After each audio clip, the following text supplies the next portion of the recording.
Welcome back to another exciting episode of Clanging and Banging. Although we have crossbones here, the biggest arms in Crunch Fitness. Look at that, nobody has arms like that in Crunch Fitness. Allegedly. And I'm Blake Perez, second best in biggest arms in Crunch Fitness after this guy. Oh, and we had an arm workout, of course, on this beautiful Sunday where it's not cold, not too humid, but just the right temperature to work up a sweat. I think that girl right there might have us in arms. Look at that. Oh wow, she is jacked. Wow. All right. She beat you. Yeah, I know. It's always I think he found his girlfriend. It's always a struggle. It's always a fight. All right, so let's fight for that top spot. Oh yeah, so with workouts, you never know how they're going to go until they're over. You put together a grouping of exercises and kind of you build block by block, quadrant by quadrant until you have the entire workout done. That's right. And when you get done, you kind of can look back over and say, how was that? That's right. I want to say today was an 8.5 out of 10. That's right. Only because we had to reverse some stuff because somebody came in, so we had to break it up. That kept it from being a 10 out of 10. The continuity was kind of scratched up a little bit. But it is a late Sunday than we usually hear. We used to come in earlier. Yeah. No, but as we move towards springtime, that's right. Everybody's outside enjoying the beautiful weather as they should. So that gives us a little bit more space in here to throw them bows a little bit and get into some fitness.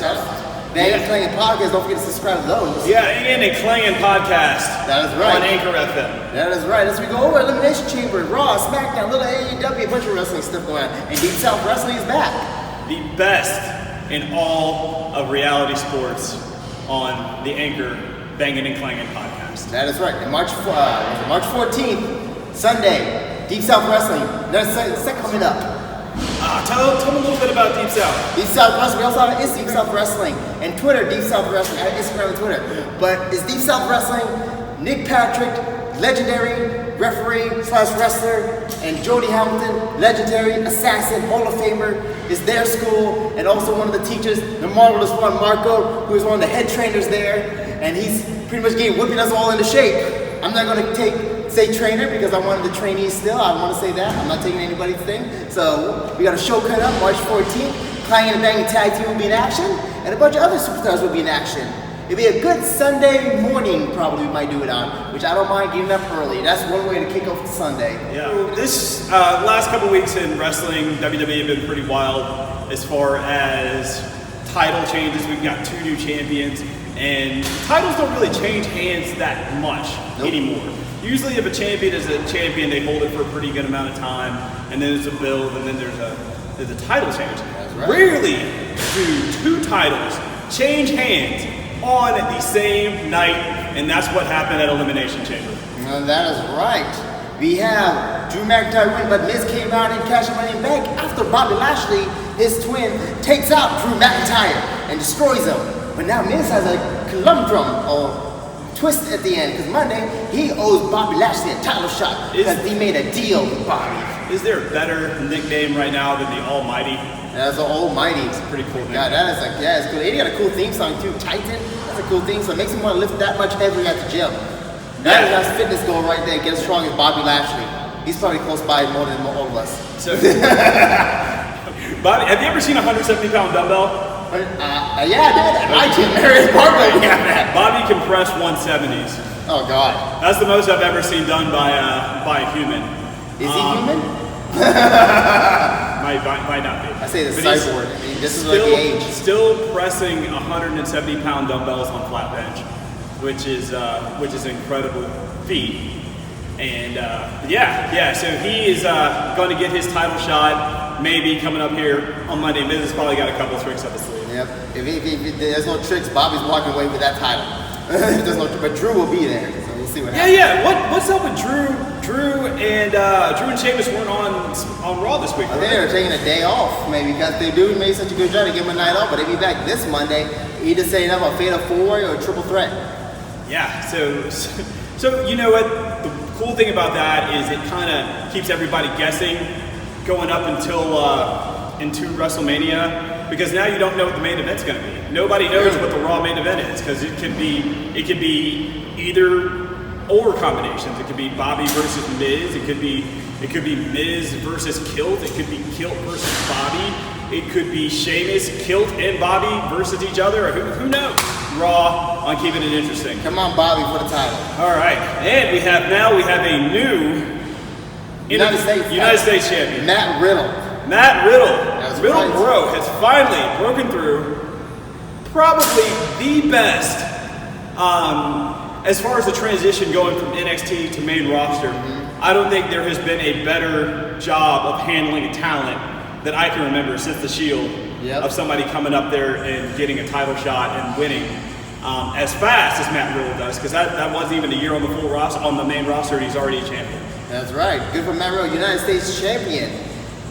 And there's not really a clear. Well, he had a great match with Morrison on Monday. Oh, those two did great. And Morrison got accidentally hurt by accident. He blew out his knee a little bit, but I don't know how bad of a blowout that is. He came back out there. He's limping around. It's good. Doing crazy superhero kind of moves, which I've never seen before. Was it kind of like that moonsault thing you did off the rope? Yeah, he did like a jump and did a spin, like he's like freaking Nightwing. Yeah. Okay. He is Nightwing. It's superhero beatdown. He was. And with the shoulder. Yeah. So that was pretty cool. So that was a good. That was a good way to do Raw, because you had two transitional champions, you have a good setup, and now we're going to go into next week with a clean slate as we get to the road to WrestleMania. That is right. Monday night kicks it off. Will Miz can keep the title, or will Bobby take the title? We do not know. We'll see on Monday night. Okay, and then we have Raw. No, and then we SmackDown. just did Raw. We had SmackDown. See how late this is? We used to work out earlier all the times, and the brain is confused. So we had SmackDown, and probably we have a new Apollo Crews. That is right. The guy who acts like he's Black Panther now. Yeah. Wakanda. He's a Nigerian prince. I think he's going with. He's got pants on now instead of the tights. So that's an interesting change. So I said he needed the change because I remember when I first started wrestling, I had no clue what I was doing. I met him. He's a super nice guy, but turning heel, he needed something to turn heel with. That was a good job by them with that. And what else happened on SmackDown? Sasha and Bianca Belair will face off at WrestleMania.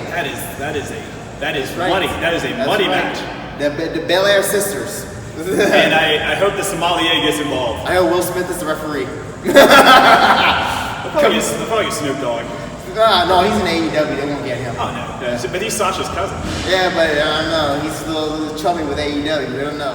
What else? Was Big E on there at all? I can't. Kind of not really, because he got supposedly hurt. That was a pretty cool spot. He just dropped the steel chairs on Big E from the back. So it's kind of, I like that implied violence. Implied violence. WWE doesn't use enough. But, it's like, okay, so when Vince McMahon allegedly died in the limo explosion. Yeah, that was implied violence. WWE is a different universe. It's not when reality. Rock was in the casket and Triple H hit it with a sledgehammer, implied violence. Next, we have the chairs being thrown over the top rope onto Big E, more implied violence. And steel steps and a bunch of other stuff. They don't do enough. I love implied violence because you can kind of take what you will. Yeah, like the Fiend getting set on fire. More implied violence. That's right. And freaking Randy Orton beating up with that black ooze or something. I think it was just a bad burrito and catering he had. Yeah, you just gotta watch out for those catering food. You don't know how long they've been out there for. More implied violence. I just think it was bad catering. You know who doesn't do implied violence? Jeff Hardy, because all his violence is real. Yeah, because he likes to jump over stuff. Yeah, he is really smashing everything. Once you're in that little box, you're stuck doing that stuff. All right, so with that being said, go check out for more in-depth coverage on reality sports. That is right. Check out the podcast, Bang Wars, on Anchor FM. That's right. We're going to break down fitness myths, which is coming up very soon. Like we covered a little bit last week about like the 30-minute window, like you have to get protein and carbs right then and there, or you're gonna lose all your gains. It's a myth. There are people who think that they have to stretch before they work out. A little warm-ups will hurt, but you don't need to stretch for 30, 45 minutes. I used to think that way, but that didn't work. Now, if you're running track or when you're getting in the ring, you gotta do a little bit of stretching. But to lift weights, you don't have to. You need ballistic, but not extended stretching. Yeah, you just do 10 minutes. Band work, foam rolling, whatever you need. Yeah, and don't worry about the 30-minute window either, B2 people. 30 minutes of drinking protein right when you need to work out doesn't exist. Who was a big believer in that was Big E. his 30-minute anabolic window he used to tell us about. So he said after 30 minutes after you're done, you can eat whatever you want. That's what he used to say. Oh yeah, he used to eat cake. That is a myth. That is a biggie. That is a biggie, man. I don't know, Big E actually did that, eat cake. He eats everything. Yeah, he's Big E, he eats whatever he wants. Yeah. When he's like 300 pounds. You can Yeah. Yeah. What are you gonna do when you're that big? It doesn't really matter because where you gotta fuel that body. He came from the powerlifting background where you eat whatever you want to get strong and big. Yeah. All right. So that is it for Clang and Bang. Unless you got a question. Question, fitness myths here. A lot of people come over here and say like, do you really need to work out for 5 hours? No. No, you really don't. I would say watch CrossFitters and how they train, and how they get to look. I mean, that's what everybody has a superhero physique in that business or the entertainment business does some form of CrossFit. Yeah. Of intensity. Yeah. Over time. Yeah, exactly. If you can get everything done in 45 minutes, maybe like those CrossFit workouts are great. Some of them only last 15 minutes, 20 minutes, 30 minutes, and they get all done. It's just a matter of what you can do for what your skill level and how strict your diet is and your recovery. That's right. But yeah, you don't have to work out for 5 hours. That's 3 right. hours, 2 hours. 2 hours, that's right. Sometimes you can get it done in 90 minutes. Yeah, exactly.